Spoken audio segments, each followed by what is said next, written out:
Welcome to the No Name Brand Podcast. My name is Sashka Hanarampal, actress, singer, dancer, turned brand marketing, sales, and advertising strategist who brands your soul. And each week I bring you an inspiring person or message to help you discover your undergod, turn up your leadership notches, challenge the status quo, because you're fast and furious with a powerful message to share with the world. Thank you for taking time out with me today, and without further ado, let's get our creative and wisdom juices flowing. I am unapologetically Black. I love my Blackness. I am a social worker. I am a hip-hop connoisseur and live for that gritty, conscious hip-hop. I'm a sister girl, sister friend, and keep my friendship circle kind of thin. I'm a fly girl techie. I'm trash talker and lover of all Boston sports. I'm a former ballet, jazz, and tap dancer. I'm a naturalista and a rock a mean natural hairstyle. I am far from perfect. I am a mix between my mama, my ancestors, Sister Soldier, MC Light, Rhapsody, Iyanla Vanzant, and Lauryn Hill. I'm a purpose chaser. I am courageous and sensitive about my ish because I am a creator and builder who creates a safe space for other creators, people of color, businesses, and dope individuals.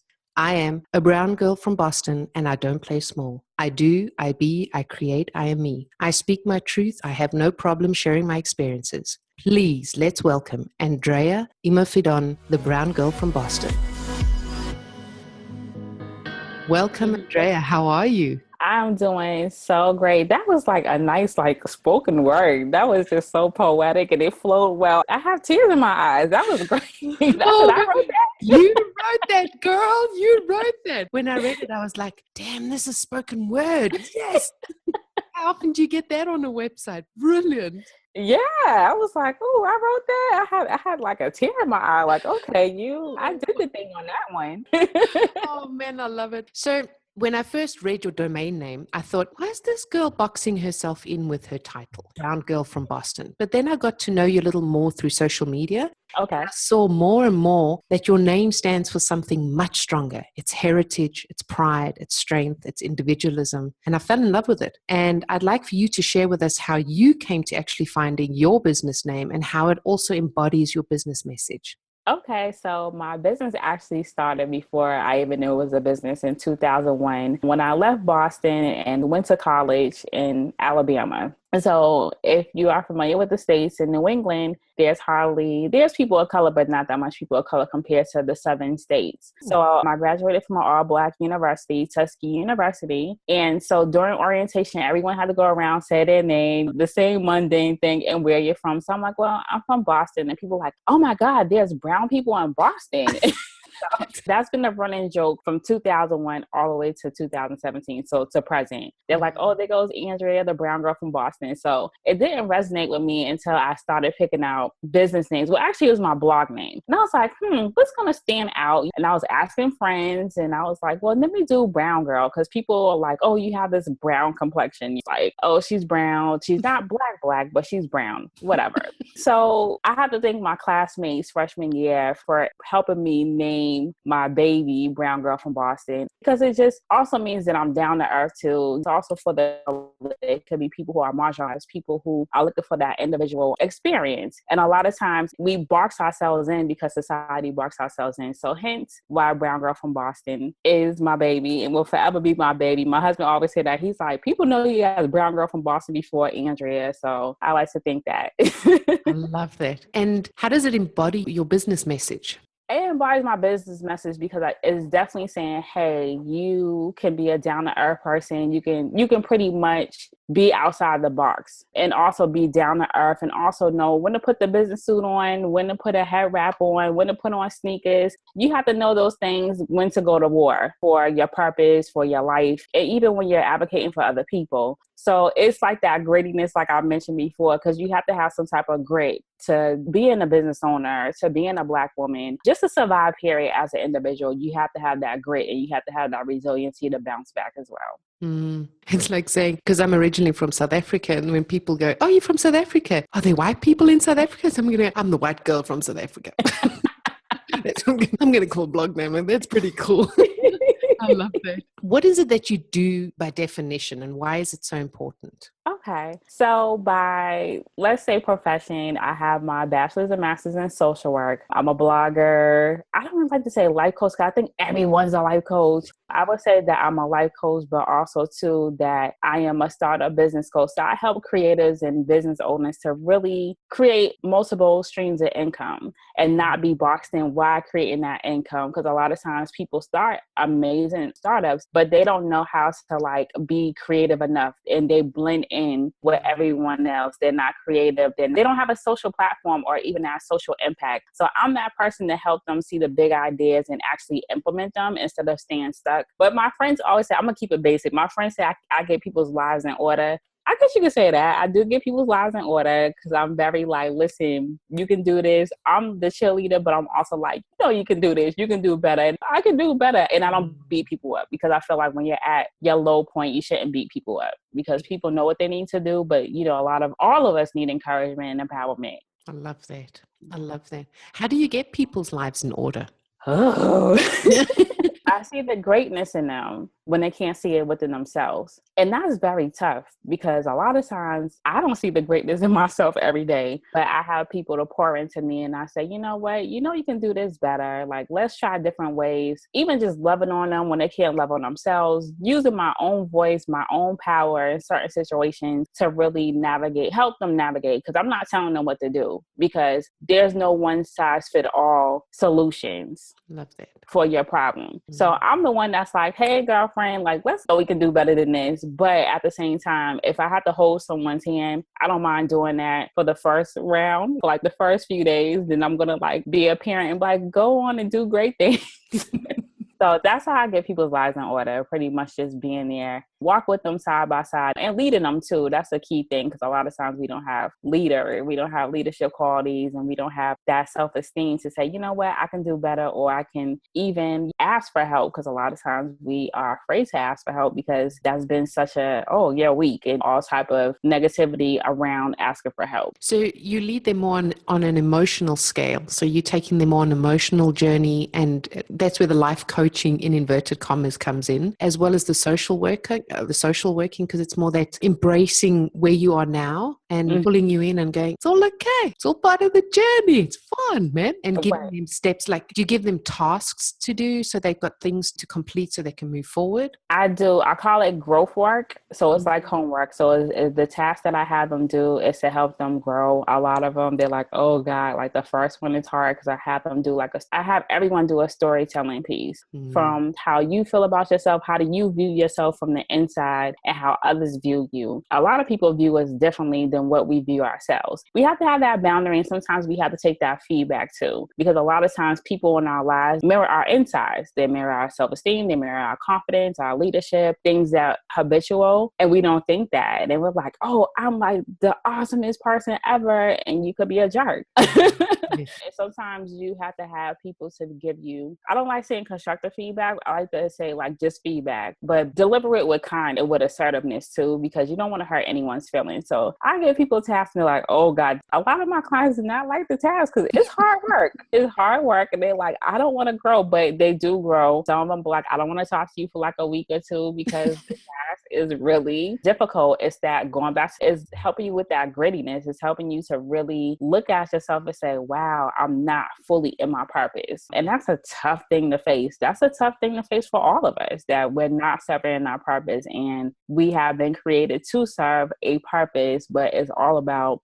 going within and having someone pull that in and say, hey, this is your life assignment, versus someone else telling us what our life assignment is. I love that. Hearing your own voice. I love that. Your own soul voice. How do you tackle adversities and tough times when you're really down and out? Like, what do you do?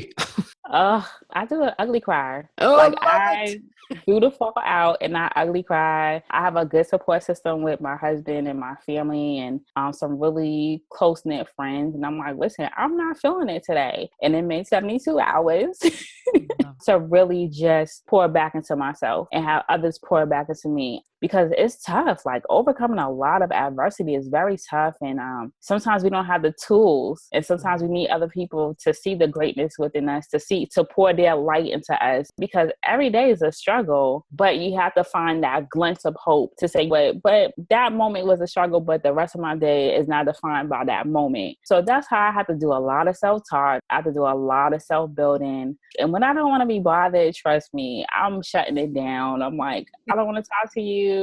Let me go and cry. I like to do long drives with my music turned up. So I'm doing a concert in my car. And I've had people be like, what is she doing? Like, I do a full blown out concert. I make sure I'm safe first. Safe.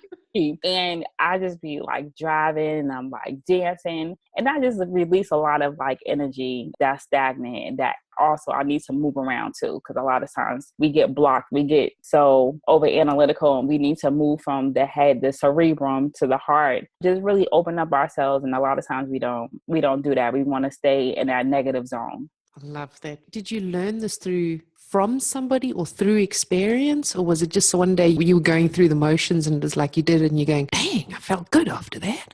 Trial and error, so life experience, because I don't think a book can really say, hey, this is how you go through a hard time. And YouTube tutorial. Yeah, exactly. Like you can't go, and I do listen to YouTube inspirational, but sometimes I'm like, okay, that's not going to work. Sometimes I need to listen to that boom bap hip hop and just listen to the lyrics of like, wow, like, yeah, I can get through anything. So it was a lot of trial and error. I also do a lot of journaling too. Like I've been journaling since I was a kid. And I was like, okay, I'm outgrowing that a little bit. Like sometimes I don't have the brain power to journal. So I had to listen to my music and just take the ride, because I know how I am. And sometimes I need to have that warm weather, that beautiful sun, like just really waking me up and saying, okay, you had a moment, like come on, let me slap you with the sun rays and just get back activated, get your vitamin D. Maybe I needed more energy for that day. So so I do an array of things, but those are like my go-to things that I do. I love it. I pretty much do the same things, Andrea. Really? Yeah, I need music. I have to have music. And often it would be either in my office, in my cave, or I'll be in my car and go for a long drive as well. I just need to get away to come back again. And it's always, I need the bass. I need the drums. Right. I need it vibrating in my solar plexus to kind of shake it up a bit. You get it. It's like this thing inside me. So I'm also very much with the hip hop, and often I'll switch off from the lyrics, but just have a beat. So the beat is really getting to me and it's really empowering me. And then I don't know, maybe it's my African roots thing coming up. I don't know. But then I'm just like, yes. So speaking of that, so I'm an avid follower of Dr. Eric Thomas. Like the man motivates me to high levels. And he's always talking about hustling and grinding all the time. And he really kicks my butt. Hustling and grinding aren't really two of my favorite words. I'm very strong, I'm very grounded, but that's very not me. Like I don't hustle and grind. But there are times when I feel I don't want to grind and hustle. And then I teach myself how to manage my time and health and fitness and social relationships and more. Can you share with us 3 tips that you mention in your book, Self-Care for Brown Girls, to reduce the pushing and the hustling and finding your zone of management? Definitely. So the first tip I would suggest, I do meditation. And meditation, everyone thinks you have to have your legs crossed and you're like, you're in the zone, you're doing ums. Sometimes meditation is just pretty much unplugging from the TV, from your phone, and just sitting in silence. And it doesn't have to be like, an hour. It could be 5 minutes, because we're always, like you said, on the grind. We're always hustling. Sometimes you just need to shut your mind off and just get within and say, you know what, let me unblock my heart chakra, or let me go up to my root chakra, or just let me, see the God within me. So sometimes we have to get back in tune with that, because we're all plugged in. We're always constantly wired. So that's number 1. Number 2, I would definitely say, take a step back and laugh. Like I try to laugh. I do a good belly laugh at least unlimited amount of times a day. Because when we was children, we played, we laughed, we smiled, because we were so free-spirited. We become adults, and then you got what they call it adulting. And you hear so many people, I hate being an adult. I hate adulting and I can't do it today. But we don't laugh enough. We don't smile enough. Me and my husband, we do silly stuff. Like the other day, we was on the recliner. We have 2 recliners. We're like old folks over here. And like we're just pressing the button. And I'm like on top of him. And he's like, I'm like, oh, we're on a roller coaster ride. I know, silly stuff like that. I make sure that I watch comedy. I just find something humorous and not take myself serious. So that's part of the humor too. And I could laugh at myself and be like, oh, well, on to the next. So that's number 2. Number 3 is exercise. I work out. Before I had surgery 2 months ago. Before then, I was working out 6 days a week. I was working out 6 days a week. I was lifting weights. That I'm slowly getting back into it. I love it because it just really just releases a lot of stress and tension. My husband and I, we do like a walk run by our local park, which is like beautiful. It has a trail and it has a lake. And I'm such a nature person. I'm very earthy, and it has this lake, and you are surrounded by greenery. And where we live by the mountains. And I think everyone should have some type of outlet like that. Don't stay stagnant or be in a couch potato. You don't have to go out there and run 5Ks or 15Ks. Just get outside 20, 30 minutes a day and just walk your neighborhood. I'm pretty sure you haven't met your neighbors, or you don't even know who your neighbors are, or even find the beauty in just simple things. Like sometimes we take our phones and we're like, me and my husband, we take pictures of just the nature, and that really relaxes us. And I call them meditative walks. Like me and him, we get to talk about, oh, besides the mundane, how's your day? Like, oh, what do you see yourself within 5 years? Do you want to keep staying in a mountainous area? Or do you want to probably live in South Africa somewhere? We don't have enough of those conversations or get out because we're so connected, and the fear of missing out. Oh, I'm missing out on social media. No, you're not. Yeah. So that's the 3 tips I really suggest to everyone, because it's important to have the physical activity, because you want to live a long quality life. I know I do. Yeah. Definitely. What do you think, where's the siren that goes off when you're speaking to someone? Like I know for myself with my kids, I'm still finding it for myself. So it'd be interesting to hear from you where the siren goes off when it's like, it's not fear of missing out. It's not FOMO. It's okay. You can stop right now, where you can go, oh, okay. Because sometimes you're in such a hamster wheel that you don't know that you're actually in there. And it's just like a warning sign. Right. I know that goes off. What's it for you? What's it for me is when I'm finding myself being stuck and I'm having too many taking myself seriously moment. And I'm seeing it's like Groundhog Day. My day 1, I'm like, oh my God, my day 1 was like my day 7.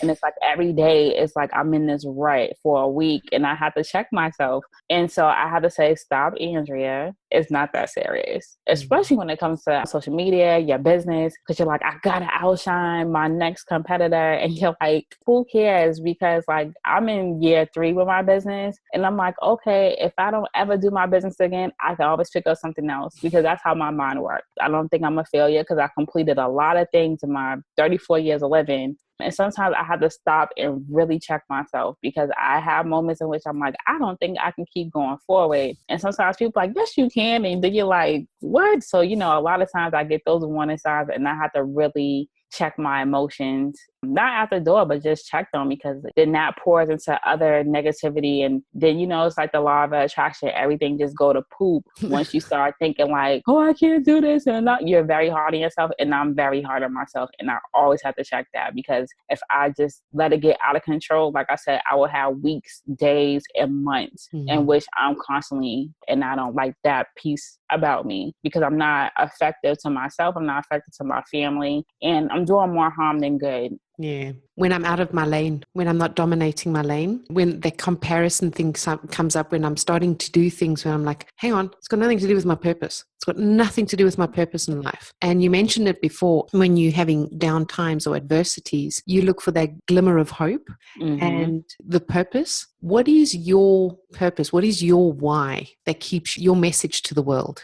My why is definitely for, like I mentioned in my bio, like for my ancestors. So I would even say with my mom, my grandmother, my great grandmother, who couldn't, they had a limitation on fulfilling their purpose just because of what they look like as Black women, being Black women in the South, marginalized groups. And for them to really pave the way for me to get all the education I can get, having a voice and using it, that's my why. And sometimes I forget that. And sometimes that was a good question that sparked that, because sometimes I forget that. Like, I forget that my great grandparents or like I'm like one generation removed from that or two. And I forget that. I'm like, oh my God, like I'm so dope. I gotta continue this work because didn't sacrifice their lives, and not just their lives, their livelihood, everything else, and even education and social economical status, all this stuff. And I'm like, oh my God, Andrea, you have to keep going because you cannot quit, because you have people who sacrifice so many things that you don't even know of. So that's my why. And also too is to help other people to understand what their why is, and to understand that, listen, today may have been a bad day, but tomorrow, you don't know what's going to happen tomorrow. So that's my why, is really knowing that I know